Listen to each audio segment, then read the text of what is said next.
오늘은 베드로전서 2장 10절부터 12절까지의 말씀을 함께 나누어 보겠습니다. 제가 봉독해 드리겠습니다. 너희가 전에는 백성이 아니더니 이제는 하나님의 백성이요 전에는 긍휼을 얻지 못하였더니 이제는 긍휼을 얻은 자니라. 사랑하는 자들아, 거류민과 나그네 같은 너희를 권하노니 영혼을 거슬러 싸우는 육체의 정욕을 제어하라. 너희가 이방인 중에서 행실을 선하게 가져 너희를 악행한다고 비방하는 자들로 하여금 너희 선한 일을 보고 오시는 날에 하나님께 영광을 돌리게 하려 함이라. 아멘.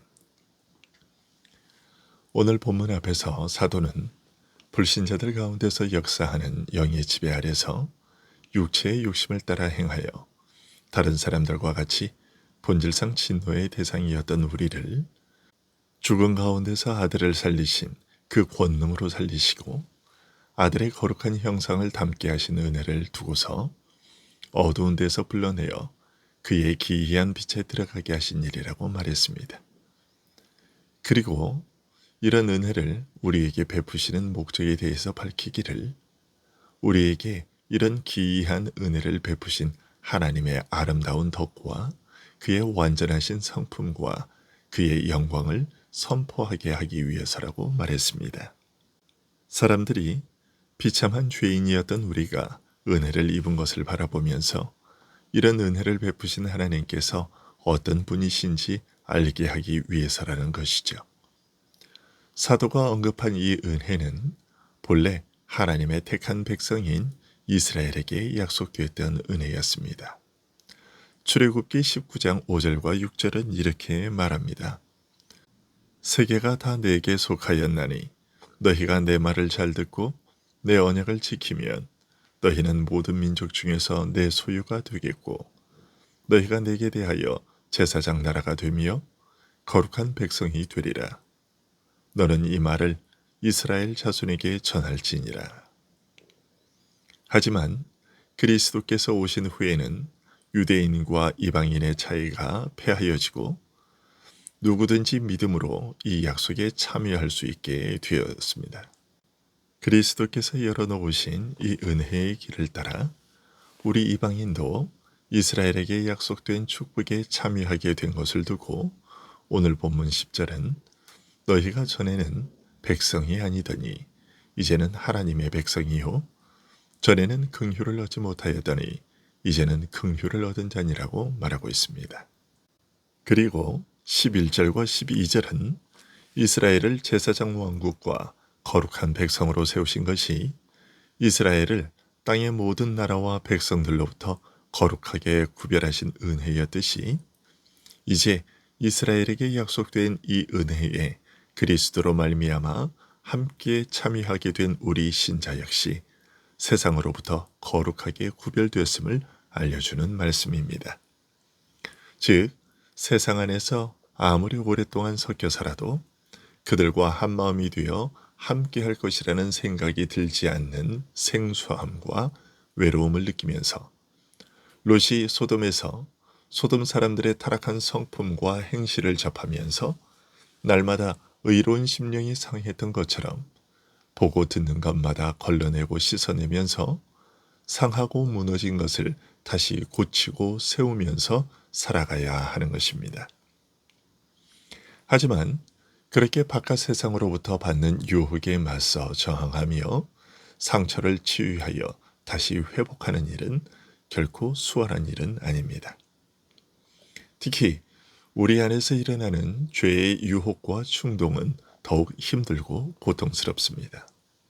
11절에 육체의 정욕이라는 말은 우리 육신 또는 육체와 관계된 욕망이라는 뜻이 아니라 육적인 욕망이라는 뜻이며 로마서에서 자주 언급되는 우리의 타락한 성품이 좋아하고 원하는 욕망을 뜻합니다. 이런 부끄러운 욕망과 계속되는 싸움과 전쟁을 벌이는 이 고통을 세상 사람들은 알지 못합니다. 부끄러운 욕망과 욕심과 정욕과 날마다 싸워야 하는 그 고통이 얼마나 힘든지 우리 신자들은 압니다. 바깥에서 들려오는 죄의 유혹은 눈 감고 보지 않고 접촉을 끊으면 그나마 줄어들기라도 하지만 시도 때도 없이 불쑥불쑥 내 속에서 허락도 없이 덤벼드는 내 속의 죄와는 어떻게 싸워야 할지 대책이 없어서 손 놓고 주저앉는 때가 드물지 않습니다. 오늘 말씀은 우리의 부패한 성품에서 솟아나는 부끄러운 이 욕망을 멀리하라고 명령하고 있습니다. 이런 말씀을 통해 이 땅에서 살아가는 신자의 삶이 얼마나 위험하고 힘겨운 일인지 짐작하게 됩니다. 그리고 이처럼 끊임없이 우리 안팎에서 들이닥치는 죄의 유혹과 충동에 맞서 싸우고자 성령의 도우심을 구하는 우리의 기도가 어떠해야 하는지도 깨닫게 되지요. 왜 쉬지 말고 기도하라고 하시는지, 왜 매 순간 성령 안에서 기도하라고 하시는지 그 이유를 납득하게 됩니다. 죄의 유혹과 시험과 공격이 시와 때를 가리지 않고 아무 때나 끊임없이 들이닥치기 때문입니다. 또한 이 싸움을 위해 쉬지 않고 매 순간 하나님께 부르짖어 은혜를 구하는 일도 편한 마음으로 가볍게 감당할 수 있는 일은 아닙니다. 그럼에도 사도는 12절의 말씀으로 우리를 권고하고 있습니다. 너희가 이방인 중에서 행실을 선하게 가져 너희를 악행한다고 비방하는 자들로 하여금 너희 선한 일을 보고 오시는 날에 하나님께 영광을 돌리게 하려 함이라. 지금까지 이방인으로서 하나님과 상관없이 살아온 그 사회에서 계속 살아갈 때에 주의해야 할 일을 알려주고 있는 것입니다. 먼저 너희가 이방인 중에서 행실을 선하게 가지라고 말하고 있습니다. 이제는 너희가 복음을 받아들임으로써 그들과 구별되어 이스라엘과 함께 약속을 상속받은 거룩한 백성이 되었으니 더욱 조심하여 너희들이 살아가는 그 모습이 선하고 아름다운 것이 되게 하라는 것이죠. 이어서 너희를 악행한다고 비방하는 자들로 하여금 너희 선한 일을 보고 오시는 날에 하나님께 영광을 돌리게 하려 함이라고 설명합니다. 내가 이전과 달라져서 그들과 구별된 것이 어떤 것인지 보여야 하는 이유를 설명해 주고 있는 것이죠. 내가 입은 은혜가 이처럼 아름다운 것임을 보여주어 그들도 동일한 은혜를 입게 하려는 것입니다. 그 외에 다른 이유도 있습니다.